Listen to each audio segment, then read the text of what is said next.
మా పిల్లలు ఎక్కువగా ఫోన్ చూస్తున్నారండి, ఒక చోట కూర్చోవట్లేదు, హైపర్ యాక్టివ్గా ఉన్నారని ఇలా చాలా మంది పేరెంట్స్ వాళ్ళ పిల్లల గురించి కంగారు పడుతూ ఉంటారు.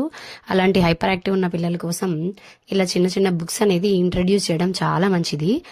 ఎందుకంటే ఫస్ట్ ఆఫ్ ఆల్ వాళ్ళకి ఒక 2 to 3 minutes ఉండే చిన్ని బుక్స్, చిన్ని స్టోరీ అనేది చెప్పడం వల్ల వాళ్ళు ఒక 5 minutes కూర్చోగలుగుతారు. ఒకేసారి పెద్ద స్టోరీ అలా చెప్పకోకుండా చిన్ని చిన్ని కథలు ఫస్ట్ చెప్పండి. తర్వాత కథ చెప్పిన తర్వాత వాళ్ళకి ఆ కథలో ఏం విన్నారు అనేది ఒక 2-3 క్వశ్చన్స్ వేయండి. అలా మనం కథ చెప్పేటప్పుడు కూడా మంచి ఎక్స్ప్రెషన్స్తో, మంచి వాయిస్తో, బోల్డ్ వాయిస్తో, ఎక్కడెక్కడ బోల్డ్ వాయిస్, ఎక్కడెక్కడ స్మూత్ వాయిస్ అని చెప్పడం వల్ల వాళ్ళు బాగా వింటారు. ఇలా కథ చెప్పడం వల్ల ఏంటంటే వాళ్ళు బాగా ఒక చోట కూర్చోవడం కానీ, కాన్సన్ట్రేషన్ కానీ పెరుగుతుంది. ఇంకోటి, కథ అయిపోయిన తర్వాత వాళ్ళ రియల్ లైఫ్కి అది కనెక్ట్ చేస్తూ ఒక మోరల్ చెప్పండి. ఏంటి కథలో ఏం నేర్చుకున్నాము, అది రియల్ లైఫ్లో ఎలా ఉపయోగపడుతుంది అని.